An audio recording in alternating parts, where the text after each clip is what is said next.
Bonsoir à tous, merci d'être là.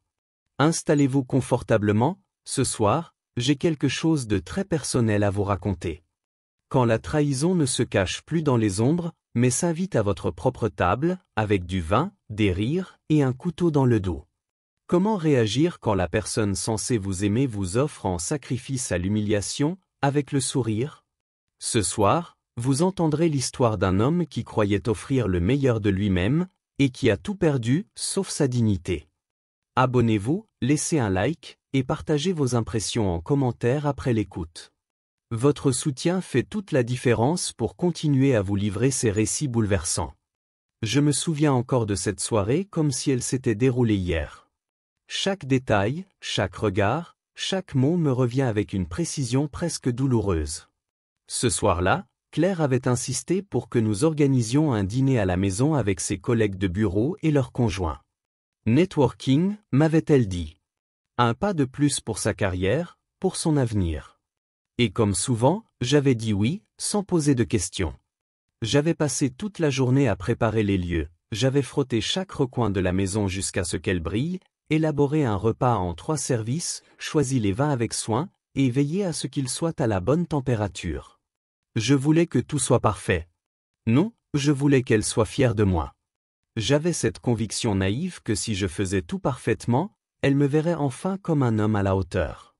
Au début, tout se déroulait bien. Les invités riaient, les conversations étaient fluides, les compliments sur la cuisine fusaient. J'ai commencé à me détendre. Peut-être que ce ne serait pas si terrible, après tout. J'ai même surpris un sourire de Claire, ce sourire en coin qu'elle n'offrait qu'en société, ce masque social qu'elle maîtrisait à la perfection. Mais je n'ai pas tout de suite perçu ce que ce sourire cachait cette fois-là. Puis, au moment du plat principal, elle avait déjà vidé 3 verres. Elle s'est adossée à sa chaise, son verre à la main, et ce sourire s'est étiré un peu plus. J'ai senti mes épaules se crisper. Elle l'a fait. Elle a commencé. Vous savez ce qui est drôle, a-t-elle lancé, un peu trop fort. Quand j'ai rencontré Luc, je pensais avoir décroché le gros lot, grand, ambitieux, impressionnant, à tous les niveaux. Elle a appuyé sur les derniers mots avec un clin d'œil théâtral qui a déclenché quelques rires étouffés. Quelqu'un, un des maris, a lancé un ricanement, et il ne l'est pas. J'aurais pu rire moi aussi. Faire semblant. Mais j'ai vu ses doigts former un geste moqueur, pouce et index presque collés, comme pour indiquer une taille minuscule. Disons que certaines choses ne sont pas à la hauteur des attentes, a-t-elle dit. Et là, les rires ont éclaté. Des rires francs. Grinçants. Je sentais ma gorge se serrer, mon verre tremblait dans ma main. Mais Claire n'avait pas fini. Non, elle était lancée. C'est comme être marié à un adolescent. Rapide à démarrer, et encore plus rapide à terminer. Nouveau vacarme de rire. Je restais figé. L'angoisse m'envahissait. Je tentais un sourire. Une pirouette. Mais mes joues brûlaient. Mon estomac se nouait. Mon orgueil s'écrasait lentement sous les regards gênés. Quelqu'un a tenté de changer de sujet, mais Claire a balayé l'air d'un geste de la main. Oh mais ça va, on a tous nos croix à porter, non? La mienne est juste, un peu plus petite que les autres. Elle a levé son verre pour porter un toast. Certains ont ri. D'autres se sont figés. Moi, je n'arrivais plus à bouger. Je suis resté là, devant mon assiette intacte, le regard perdu, le cœur piétiné. Et dans leurs yeux, je n'ai vu qu'une chose, la pitié. Ce regard que je ne voulais jamais voir. Ce n'était pas l'humiliation elle-même qui me brisait. Non. C'était le fait que celle qui m'avait promis amour et soutien, celle qui partageait mon lit, ma vie, mon nom, m'avait volontairement offert en pâture. Comme si j'étais un vulgaire sujet de moquerie. Le reste de la soirée fut un brouillard. Je ramassais les verres, faisais la vaisselle, souriais, remplissais les coupes, félicitais les invités pour leurs anecdotes ridicules. Tout ça en pilote automatique, tandis que, à l'intérieur, quelque chose se brisait. Quelque chose de profond. D'irréparable. Quand le dernier invité est parti, elle est revenue vers moi comme si de rien n'était. J'ai attendu. J'ai attendu qu'elle dise quelque chose. Mais elle s'est contentée de soupirer. Oh, arrête un peu. C'était une blague. Tout le monde fait ça. Je l'ai regardé. 8 ans de vie commune. Et pour la première fois, je l'ai vraiment vue. Vraiment. Non pas comme la femme dont j'étais amoureux. Mais comme une étrangère, presque cruelle, qui n'avait plus rien de celle que j'avais idéalisée. Cette nuit-là, elle dormait paisiblement. Et moi, je fixais le plafond, le cœur battant. Ce n'était pas la première fois qu'elle faisait ce genre de remarques, sur ma taille, sur ma performance, sur ma carrière. Mais jamais devant témoin. Jamais avec autant de préméditation. Et d'un coup, tous ces moments que j'avais ignorés me sont revenus. Toutes ces petites phrases, ces soupirs, ces regards. Cette fois où elle m'avait suggéré de porter des chaussures à semelles plus épaisses avant un événement pro. Pour paraître plus autoritaire, avait-elle dit. Je me suis souvenu de son soupir en pleine nuit, suivi d'un « T'en fais pas, je suis habitué maintenant ». Ou encore de sa réaction glaciale quand je lui avais annoncé ma promotion. C'est bien. J'imagine qu'il n'avait pas beaucoup de choix cette année. Et puis, il y avait les réunions de famille, les petites piques, ce n'est pas exactement le prince charmant que j'imaginais petite, mais bon, on s'adapte, hein chéri? Tous ces souvenirs, je les avais mis de côté. Jusqu'à ce soir-là. Et je n'étais qu'au début. Ce soir-là, après avoir veillé dans l'obscurité, le cœur en ruine et les pensées en vrac, j'ai pris une décision. Une petite voix, que j'avais étouffée pendant des années, murmurait enfin plus fort que mes illusions. J'ai commencé à regarder, vraiment regarder. Les détails que j'avais toujours jugés insignifiants prenaient soudain un sens brutal. Comment avais-je pu rester aveugle si longtemps? Comment avais-je pu confondre le mépris avec l'humour, la condescendance avec l'amour? 2 jours plus tard, alors qu'elle prenait sa douche, elle a laissé son téléphone sur le comptoir de la cuisine. L'écran s'est allumé. 3 notifications. Le nom du contact, chef de projet, travail. Bizarre. Ce n'était pas un nom que je connaissais. Pas dans son équipe. J'ai reculé d'un pas. J'étais sur le point de détourner les yeux. Mais quelque chose, un instinct viscéral, m'a retenu. J'ai pris le téléphone. Pour la première fois. Moi, qui avais toujours défendu la confiance, qui m'était toujours interdit de fouiller. Mais cette fois, je n'ai pas hésité. Le mot de passe n'avait pas changé. Celui qu'on avait choisi ensemble, il y a des années. Et là, l'univers s'est effondré. J'ai ouvert la conversation. Une avalanche de messages. Tu me manques déjà. La nuit dernière était incroyable. Quand est-ce qu'on pourra s'échapper à nouveau? Mon souffle s'est coupé net. Mon corps tremblait. Ce n'était pas juste une aventure. C'était une vie parallèle. Une passion cachée, organisée, assumée. Des centaines de messages. Des photos, explicites. Des comptes rendus de leur nuit d'hôtel, des projets pour leur prochain dîner, pendant que je croyais qu'elle était simplement épuisée par le travail. Ce qui m'a détruit, ce n'était pas les images. C'était leurs mots sur moi. Le mépris cru, sans filtre. Il n'a aucune idée. Trop occupé à vouloir me plaire pour remarquer quoi que ce soit. Et quand il lui a demandé si elle se sentait coupable, elle a répondu, être enfin avec un vrai homme? Il devrait me remercier de rester encore avec lui. Je n'arrivais pas à y croire. Mais le pire était encore à venir. Elle avait écrit, le soir même du dîner, je l'ai pratiquement traité de minus devant tout le monde, et il a quand même servi le dessert comme un petit majordome docile. C'en est presque pathétique. Il avait répondu, c'est parce qu'il sait qu'il ne pourra jamais avoir mieux que toi. J'ai reposé le téléphone, exactement comme je l'avais trouvé. Puis je suis allé dans notre bureau. Mes gestes étaient calmes, presque chirurgicaux. J'ai ouvert notre compte bancaire commun, les relevés de cartes, les historiques d'appels. J'ai imprimé, scanné, trié. Chaque ligne, chaque hôtel, chaque mensonge, tout s'alignait. Cela durait depuis au moins 7 mois. Et l'homme? Pas un chef de projet. Un collègue. Dont l'épouse ironie ultime était assise en face de moi pendant ce fameux dîner. J'ai tout mis dans un dossier. J'ai appelé mon meilleur ami. Je peux rester quelques jours chez toi? Il n'a pas posé de questions. J'ai contacté un avocat. Tout cela dans la même journée. Et le soir, j'ai joué mon rôle. Parfaitement. Comme toujours. Je l'ai accueilli, préparé le dîner, souri au moment clé. Le dossier était caché dans ma mallette, près de la porte. Elle envoyait encore des messages à son amant, assise à côté de moi sur le canapé, riant devant son écran.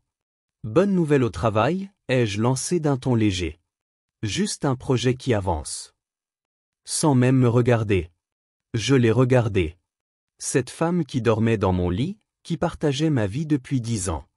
Une étrangère, finalement. Une femme qui, derrière le vernis, avait lentement et méthodiquement démoli tout ce que j'étais. J'ai dit, je t'aime. Juste pour voir. Elle a levé les yeux un instant. Moi aussi. Puis retour à son écran. Automatique. Vide. Ce soir-là, je n'ai pas ressenti de douleur. Ni colère. Juste, une résolution froide. Claire. Cette mascarade devait cesser. Le lendemain, j'ai transféré la moitié de nos économies vers un nouveau compte à mon nom. J'ai revu mon avocat.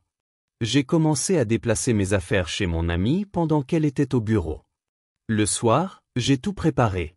Son plat préféré. Vin blanc. Bougie. Elle est rentrée surprise, quelle est l'occasion? J'avais envie de faire quelque chose de sympa.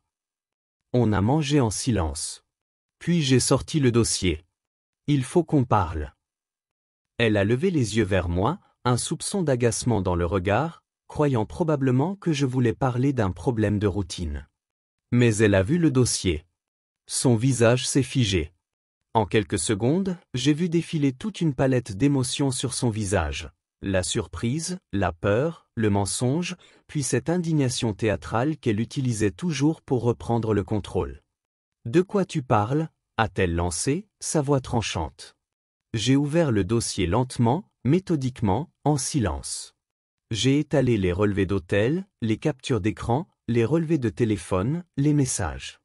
Chaque pièce comme une balle tirée en pleine poitrine. Elle a blêmi. Puis elle a haussé le ton. « Tu as fouillé dans mon téléphone ? C'est une violation totale de ma vie privée. » J'ai hoché la tête calmement. Oui. Après des années d'humiliation, de remarques, de doutes étouffés, j'ai enfin écouté mon instinct. Et tu sais quoi ? Je ne regrette rien. Elle a ri, un rire sec, nerveux. De l'abus émotionnel ? Tu plaisantes, j'espère ? J'ai tout sacrifié pour toi. Je l'ai regardé droit dans les yeux. Tu m'as piétiné dès que tu en avais l'occasion. Tu t'es moqué de moi devant des gens. Tu m'as diminué dans l'intimité, dans ma carrière. Et pendant tout ce temps, tu étais avec un autre. Son masque a commencé à se fissurer. Elle a tendu la main, des larmes aux yeux. J'ai fait une erreur. Ça ne voulait rien dire. On peut arranger ça. J'ai reculé. L'infidélité, c'est une chose. Mais ton mépris quotidien? Tes regards pleins de dégoût? Ta façon de me faire sentir invisible? Non. Même sans cette liaison, je ne pourrais plus rester avec toi. Elle s'est levée brusquement, la voix tremblante. Tu ne comprends pas. J'étais sous pression. Il était là, au bon moment. J'étais faible. Je l'ai regardé sans ciller. 7 mois de faiblesse, donc. Et tous ces mots que tu as écrits à son sujet, à mon sujet. Tu les as pensés. Ce n'était pas un dérapage. C'était ta vérité. Ses larmes ont soudainement cessé. Son regard s'est durci. Tu veux la vérité? Je suis malheureuse depuis des années. Tu n'es jamais à la hauteur. Pas dans le lit. Pas dans ta carrière. Pas dans la vie. Elle me l'a jeté au visage comme une gifle. J'ai hoché la tête lentement, et j'ai souri. Un sourire calme, presque soulagé. C'est exactement pour ça que je pars. Parce que je mérite mieux que quelqu'un qui pense ça de moi. Elle a éclaté. Toi? Mieux que moi? Bonne chance pour trouver une femme qui supportera tes limites. Elle a fait un geste dédaigneux vers mon corps. Et c'est là, dans ce moment de pure cruauté, que j'ai senti la paix. Une paix glaciale, mais profonde. Elle ne m'avait jamais aimé. Elle avait aimé le pouvoir. La supériorité. L'assurance de toujours pouvoir me dominer. J'ai déjà contacté un avocat, ai-je dit. Les papiers seront prêts demain. Je vais rester ailleurs en attendant que ce soit réglé. Elle a pâli. Tu ne peux pas être sérieux. Où tu vas aller? Qu'est-ce que les gens vont penser? J'ai haussé les épaules. Je m'en fiche. Ce que les gens pensent, c'était toujours ton obsession, pas la mienne. Je me suis levé. J'ai pris ma mallette. Elle s'est précipitée vers moi. Attends. Tu ne peux pas effacer 10 ans comme ça. On a des souvenirs. Une histoire. J'ai doucement retiré son bras de mon épaule. C'est toi qui as effacé tout ça. Une humiliation après l'autre. Une trahison après l'autre. Elle m'a regardé. Et pour la première fois depuis des années, j'ai vu quelque chose de nouveau dans ses yeux. Ce n'était pas de l'amour. Pas de la tristesse. C'était du respect. Un respect brutal, choqué, qu'on accorde à quelqu'un qu'on pensait faible, et qui, soudain, montre qu'il ne l'est plus. Tu vas le regretter, a-t-elle murmuré. Tu ne trouveras jamais quelqu'un comme moi. J'ai souri. C'est exactement ce que j'espère. J'ai quitté la maison avec une simple valise et mon ordinateur. L'air de la nuit était frais contre mon visage. Mon amie m'attendait dans sa voiture, garée au bout de la rue. Elle m'a suivi jusqu'au perron, sa voix oscillant entre colère et désespoir. Tu crois que c'est un film? Que tu vas m'apprendre une leçon? Reviens ici. J'ai continué de marcher. Sans me retourner. S'il te plaît, a-t-elle soufflé, sa voix brisée. Je suis désolé. On peut réparer ça. Je ferai ce que tu veux, thérapie, promesse, tout. Un instant, mes pas ont failli ralentir. 8 ans de réflexe. Mais c'est alors que mon téléphone a vibré. Un message. De son amant. Envoyé à nous deux. Tout va bien? Tu ne réponds plus à mes appels. Elle avait dû comprendre que j'avais désormais son numéro. Son cri de frustration a traversé la rue comme un coup de tonnerre alors que je montais dans la voiture. Mon amie a levé un sourcil. Elle n'a pas l'air ravie. J'ai regardé droit devant. Elle n'est juste pas habituée à perdre le contrôle. Les 3 jours qui ont suivi ont été un tourbillon. Entre les rendez-vous avec mon avocat, les démarches administratives, les déménagements discrets et les nuits sans sommeil, j'ai à peine vu le temps passer. Mais chaque seconde me rapprochait un peu plus d'une vérité simple et froide. Ma vie ne m'appartenait plus depuis longtemps. Et maintenant, il était temps de la reprendre. J'ai ouvert un nouveau compte bancaire, trouvé un petit appartement meublé dans un quartier calme, fait venir des déménageurs pour récupérer mes affaires pendant qu'elle était au travail. Tout était minutieusement orchestré. Et tout ce que je faisais, je le faisais sans haine. Juste avec cette lucidité glaciale que procure la trahison lorsqu'elle est digérée, transformée en stratégie. Elle, de son côté, ne comprenait toujours pas. Ses messages arrivaient par vagues. D'abord des reproches furieux, puis des appels à la pitié, ensuite des menaces voilées, enfin des supplications. Elle est même venue à mon bureau, a fait une scène dans le hall, criant que j'étais en train de détruire notre famille. Mais plus elle s'agitait, plus je sentais que ma décision était la bonne. Elle avait l'habitude de tout contrôler. Et moi, j'étais enfin hors de portée. Le 4e jour, je suis retourné à la maison avec une escorte policière pour récupérer les objets personnels que je ne voulais pas confier aux déménageurs. Albums photos, documents, souvenirs familiaux. Elle m'attendait. Les yeux gonflés, le visage fermé. « Tu as appelé la police contre moi ?» a-t-elle craché. « Je viens juste chercher ce qui est à moi », ai-je répondu calmement en la contournant. Elle m'a suivi dans la chambre, silencieuse, tendue comme une corde prête à rompre. Je rangeais mes affaires sans un mot. Puis, d'une voix rauque, elle a demandé « Et tous les bons souvenirs? Tu les jettes aussi ?» Je me suis arrêté un instant. « Tu les as jetés bien avant moi. À chaque fois que tu m'as rabaissé.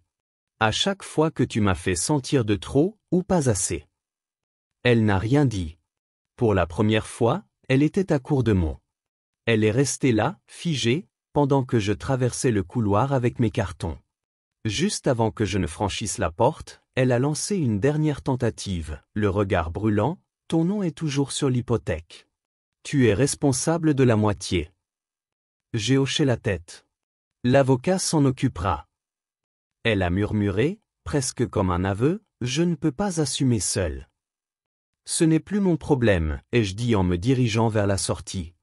Et là, sa voix s'est transformée. Fini les pleurs, fini le désespoir. De nouveau ce venin, cette morsure, c'est pour ça que j'avais besoin de quelqu'un d'autre. Parce que tu es trop faible pour te battre pour ce mariage. Je me suis retourné une dernière fois. Je l'ai regardée, vraiment regardée. Ce n'était plus la femme que j'avais idéalisée, ni même la manipulatrice des derniers mois. C'était juste une femme perdue, brisée à l'intérieur, qui avait appris à survivre en écrasant les autres.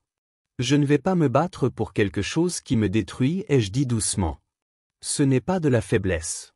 C'est du respect de soi. J'ai refermé la porte derrière moi. Son premier sanglot authentique a retenti au moment exact où le verrou a cliqué. Ce son m'a suivi jusque sur le trottoir, brut, incontrôlé. Dans la voiture de l'agent de police, j'ai expiré longuement. Comme si je respirais enfin après des années d'apnée. Mon téléphone a vibré. Encore un appel d'elle. Je l'ai éteint. Tout va bien, a demandé l'agent. On y arrive, ai-je répondu, en regardant la maison rétrécir dans le rétroviseur. Les 6 mois qui ont suivi ont transformé ma vie d'une façon que je n'aurais jamais pu imaginer. Au départ, chaque matin était un combat contre l'absurde réflexe de tendre la main vers l'autre côté du lit. Mon corps se réveillait avant mon esprit, et pendant quelques secondes, j'oubliais. J'oubliais la trahison, la douleur, la perte. Et puis, l'espace vide à mes côtés me rappelait tout. Mais petit à petit, ces moments sont devenus plus rares. Moins acérés. Moins violents. J'ai commencé une thérapie. Pas parce que je ne survivais pas, mais parce que je voulais comprendre. Comprendre comment j'avais pu rester aussi longtemps dans une relation où chaque mot, chaque regard, chaque silence m'érodait. J'ai plongé dans les souvenirs. J'ai réalisé combien de fois j'avais été rabaissé avec le sourire. Combien de fois j'avais pris la moquerie pour de l'humour. L'indifférence pour de la fatigue. Le contrôle pour de l'amour. J'avais construit une maison sur du sable. Et je m'étais efforcé de la tenir debout, seul. Au travail, sans sa voix dans ma tête pour me rappeler mes supposées insuffisances, j'ai repris confiance. J'ai lancé un projet ambitieux, j'y ai mis toute mon énergie. 3 mois plus tard, j'ai été promu. Une promotion que j'avais hésité à accepter quand j'étais encore avec elle, de peur de ne pas être à la hauteur. Cette fois, j'ai dit oui. Sans trembler. J'ai aussi repris contact avec d'anciens amis.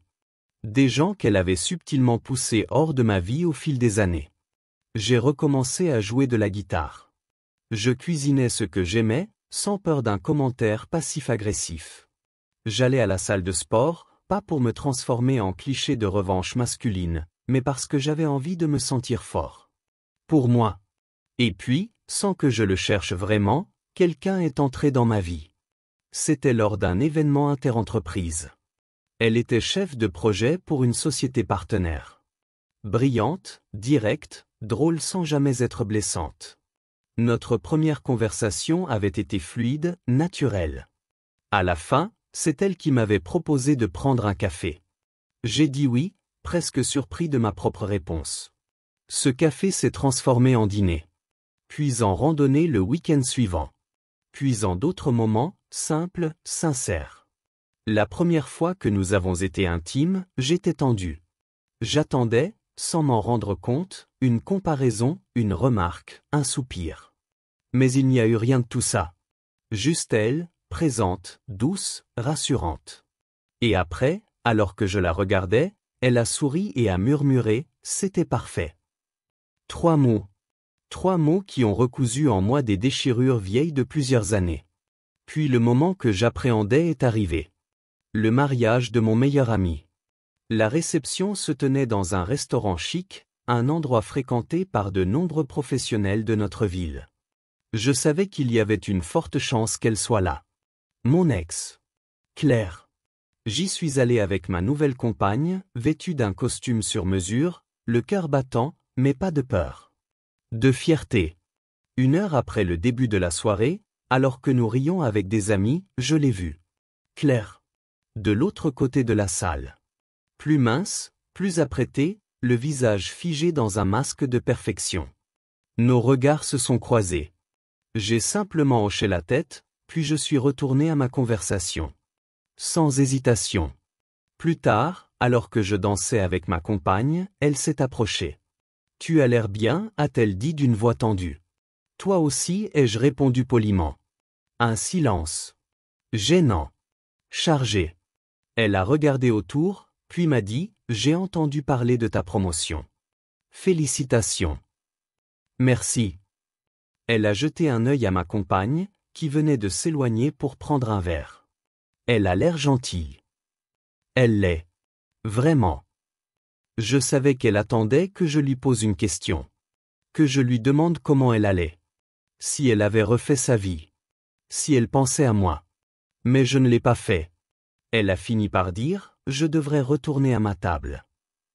Elle a hésité. Pour ce que ça vaut, je suis désolé. Pour tout. Il y a quelques mois encore, ces mots m'auraient brisé. M'auraient peut-être fait douter. Mais là, ce n'était plus que des mots. J'espère que tu trouveras ce que tu cherches, ai-je simplement dit. Elle s'est éloignée, seule. Je l'ai regardée un instant. Puis ma compagne est revenue, m'a tendu mon verre, et nous avons ri ensemble. Claire nous observait de loin, figée, comme si elle assistait à quelque chose qu'elle ne comprenait pas. Ce soir-là, j'ai compris que ma plus grande revanche n'était pas la colère. Ni la vengeance. C'était cette paix. Cette vie sans elle. Ce soir-là, en quittant la réception main dans la main avec celle qui partageait désormais ma vie, je me suis retourné une dernière fois. Claire était toujours là, debout près du mur, seule, les yeux rivés sur nous. Elle avait ce regard que je connaissais trop bien, un mélange de regret, de nostalgie et d'une fierté mal placée. Je n'ai pas ralenti le pas. Je n'ai pas cherché à décrypter ce qu'elle ressentait. Ce n'était plus mon problème. Ce n'était plus mon combat. Ma vie m'appartenait à nouveau. Ce n'était pas une fin brutale, pas de grande confrontation finale, pas de mots tranchants. Juste ce calme. Cette lumière douce dans la voiture, sa main dans la mienne, nos rires qui flottaient dans l'air du soir. C'est à ce moment-là que j'ai compris. Je n'avais pas eu besoin de me venger. Je n'avais pas eu besoin de faire mal pour me sentir réparé. J'avais juste eu besoin de redevenir moi. Et c'était déjà plus que suffisant. Les semaines suivantes ont consolidé cette nouvelle vie. Mon appartement est devenu un chez-moi. J'y ai accroché des photos, j'y ai invité des amis, j'y ai joué de la musique. J'ai même planté quelques herbes sur le petit balcon. Des choses simples. Mais des choses pour moi. Claire a continué à envoyer des messages pendant un temps, de moins en moins nombreux, de plus en plus confus. Elle est même venue à mon bureau un jour, sous prétexte de me rendre un vieux livre, mais en vérité, je pense qu'elle voulait juste voir si j'étais toujours brisé. Elle a trouvé quelqu'un d'autre. Rapidement. Un homme plus jeune. Très présentable. Mais j'ai su, dès que je l'ai vu poser avec lui sur les réseaux, que ce n'était qu'un rôle de plus. Une scène. Une illusion. Comme notre mariage l'avait été pour elle. Quant à moi, je n'ai pas cherché à précipiter les choses avec ma nouvelle compagne. Nous avons pris notre temps. Appris à nous connaître dans les silences, dans les gestes, dans les matins sans maquillage ni armure. Et un jour, elle m'a dit, « Tu n'as pas besoin d'être quelqu'un d'autre.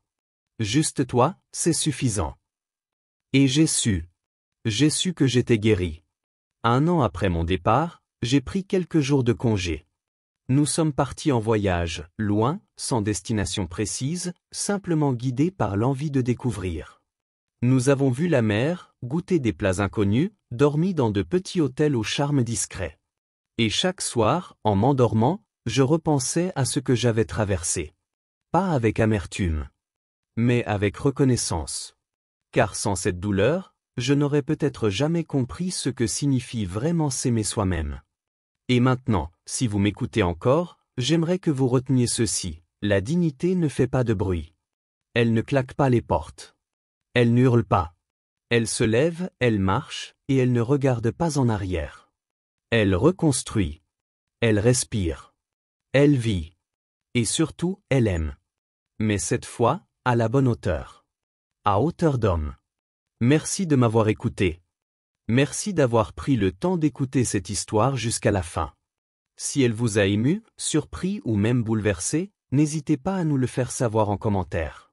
Vos retours sont essentiels et nous permettent de continuer à partager des récits toujours plus proches de la réalité. Si ce type de contenu vous intéresse, pensez à vous abonner, à cliquer sur j'aime et à activer la cloche pour être averti dès la publication des prochaines vidéos. De nombreuses autres histoires vraies, touchantes et parfois choquantes vous attendent. À très bientôt pour un nouveau récit.